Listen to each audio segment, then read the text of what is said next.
Bonjour Christophe. Bonjour Ariane. Christophe Tanet, président de l'UNIS. C'est toujours un grand plaisir de te recevoir sur notre plateau des conversations de salon.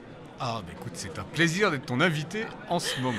Alors, la semaine et l'agenda des derniers jours étaient particulièrement chargés pour toi. Très rempli. Donc jeudi, vendredi, tu as fêté tes 10 ans. Oui, alors pas moi, mais... Sinon ça serait grave. J'ai 10 ans, je sais que ce n'est pas vrai, mais j'ai 10 ans. Si tu ne me crois pas. Oui, l'UNIS a fêté ses 10 ans, effectivement, jeudi et vendredi. Grande fête au Grand Palais. Grande fête au Grand Palais, endroit absolument magique, la plus grande verrière d'Europe, vraiment sublime.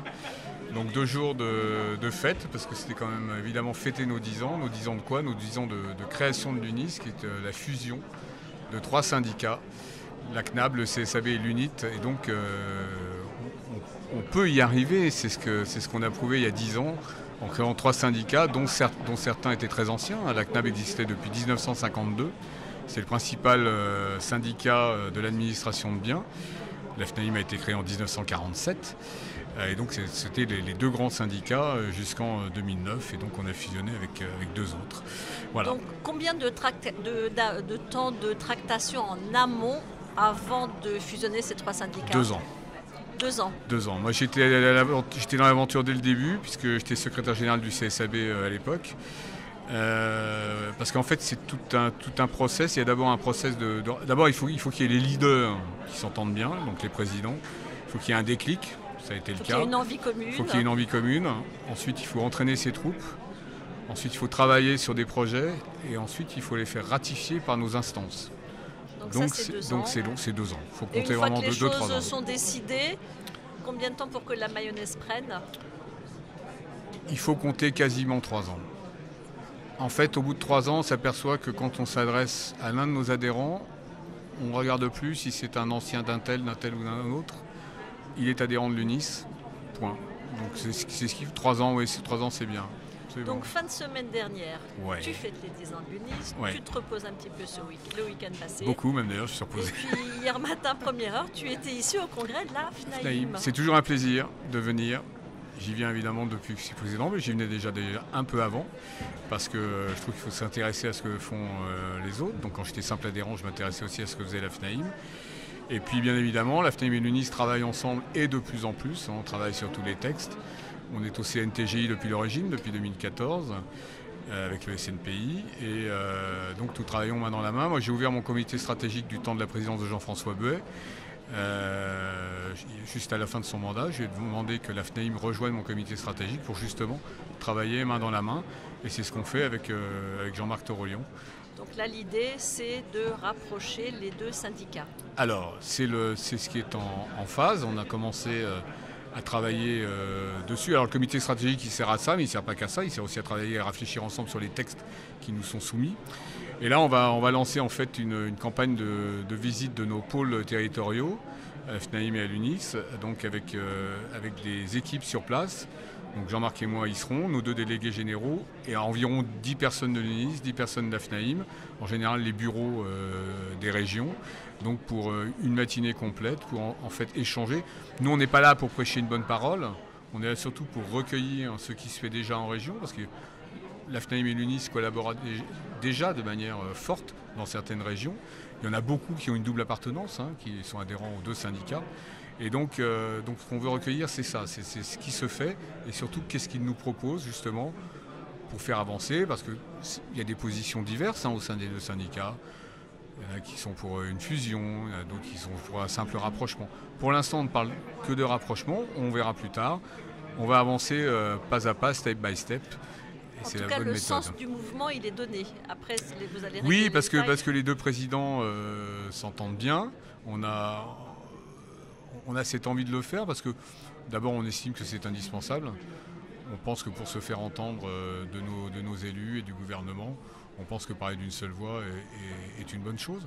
Et je pense que nos adhérents, malgré nos histoires qui sont différentes, veulent effectivement ce rapprochement. Mais rapprochement ne veut pas dire forcément mariage, ça sera peut-être un mariage, là c'est encore trop tôt pour le dire. Je veux qu'on parle vraiment de rapprochement et qu'on avance. Bon, c'est sûrement difficile aujourd'hui de donner un calendrier, mais bon, là vous allez démarrer ce que vous disiez, des réunions communes en région. Idéalement, c'est quoi le bon agenda? Écoutez, moi je pense qu'à la fin de l'année 2020, on aura déjà bien avancé sur une forme de rapprochement. On verra laquelle. Et s'il faut aller un jour plus loin, ça sera forcément à partir de 2021-2022. Alors là, on vient de faire le tour de l'actualité politique syndicale. Oui. Et quels sont les sujets d'actualité politique du logement qui vous tiennent à cœur?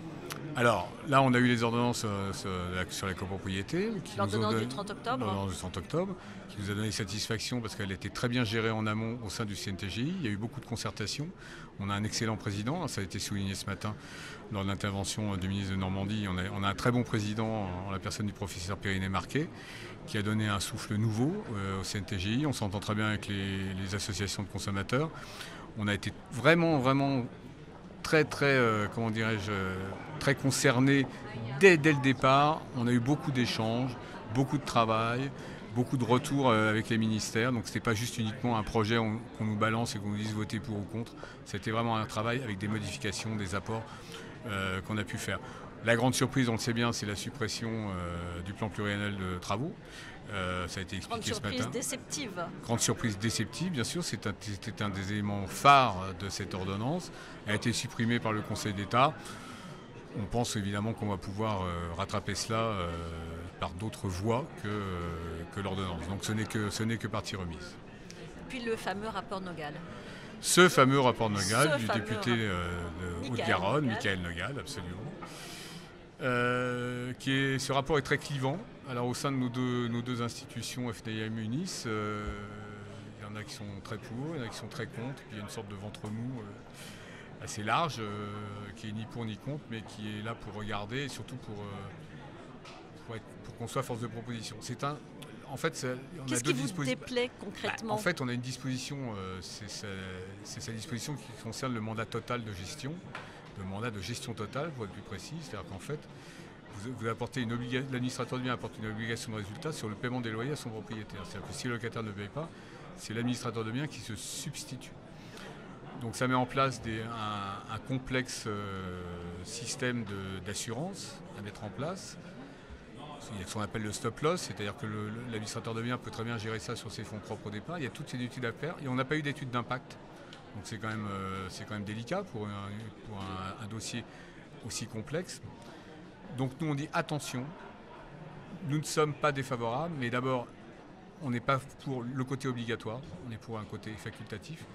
Et surtout, il faut qu'il y ait des mesures d'accompagnement, donc rétablissement de la clause pénale, mise en place d'un système de fichiers, non pas des mauvais payeurs, parce qu'on n'aime pas trop ce terme-là, je dirais des incidents de paiement. C'est-à-dire que ce n'est pas les impayés qui posent ces problèmes, c'est plus des incidents de paiement. On pense par exemple c'est au locataire plutôt de garantir ces accidents de la vie, c'est pas au propriétaire d'en assumer le risque et pas à l'administrateur de biens.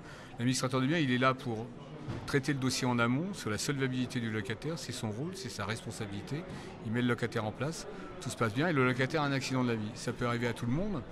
Quand vous empruntez dans une banque, la banque se garantit via une assurance qui est payée par l'emprunteur. C'est exactement le même système. Le locataire doit se garantir pour nous contre les accidents de la vie. Voilà, ce sont tous ces éléments que nous sommes en train de discuter avec le député Nogal. Demain, il y a une réunion importante à l'Assemblée nationale où justement, après toutes ces concertations, parce qu'on ne peut pas dire que le député n'ait pas mouillé sa chemise, bien au contraire, il a rencontré beaucoup de monde, il nous a rencontrés plusieurs fois. Donc demain, il va nous faire un reporting complet de son projet, tenant compte ou pas de ses observations. Il m'a dit qu'il y aurait des surprises, j'espère que ce seront des bonnes surprises. On va juger sur pièce et après, avec Jean-Marc, on travaillera sur une réponse à apporter en fonction de ce qui va nous être proposé. Merci beaucoup. Merci Christophe. Ariane, merci infiniment. À bientôt.